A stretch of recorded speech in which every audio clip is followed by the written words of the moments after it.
छोटे से गांव में रिया नाम की एक लड़की रहती थी जिसे पेंटिंग करने का बहुत शौक था।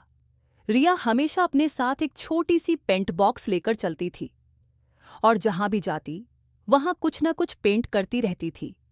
एक दिन उसने अपने दादाजी के पुराने सामान में एक चमकता हुआ पेंट ब्रश खोजा।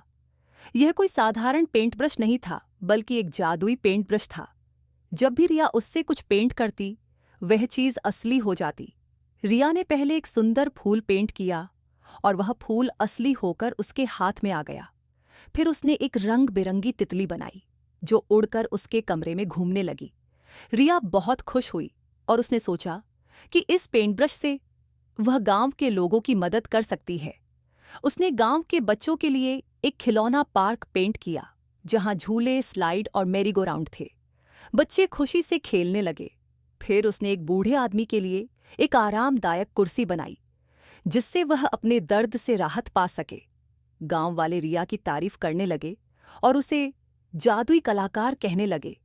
लेकिन एक दिन रिया ने एक बड़ा सा ड्रैगन पेंट किया जो असली होकर गांव में तबाही मचाने लगा। ड्रैगन ने पेड़ों को जलाना शुरू कर दिया और लोगों को डरा दिया। रिया डर गई, लेकिन उसने हिम्मत नहीं हारी। उसने पेंट ब्रश से एक बहादुर नाइट बनाया जिसने ड्रैगन से लड़ाई की और उसे हरा दिया। ड्रैगन गायब हो गया और गांव फिर से सुरक्षित हो गया। इस घटना के बाद रिया ने सीखा कि जादू का इस्तेमाल सोच समझकर करना चाहिए। उसने पेंट ब्रश से गांव को और सुंदर बनाया। उसने एक बड़ा सा तालाब पेंट किया जिसमें मछलियां तैरने लगीं। उसने पेड़ों और फूलों से भरा एक बगीचा बनाया जहां लोग आराम कर सकते थे। एक दिन रिया ने सोचा कि क्यों न इस जादुई पेंट ब्रश का इस्तेमाल करके वह दुनिया को और बेहतर बनाए।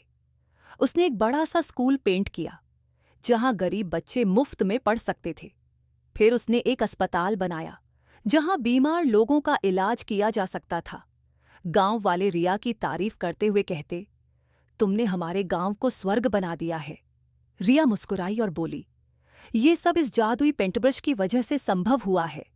लेकिन असली जादू तो हमारे दिलों में है, जो हमें दूसरों की मदद करने के लिए प्रेरित करता है। कहानी का अंत होता है जब रिया ने पेंट ब्रश को एक संदूक में रख दिया और कहा, अब मैं इसका इस्तेमाल केवल जरूरत पड़ने पर करूंगी, क्योंकि असली जादू तो हमारे अच्छे कर्मों में होता है।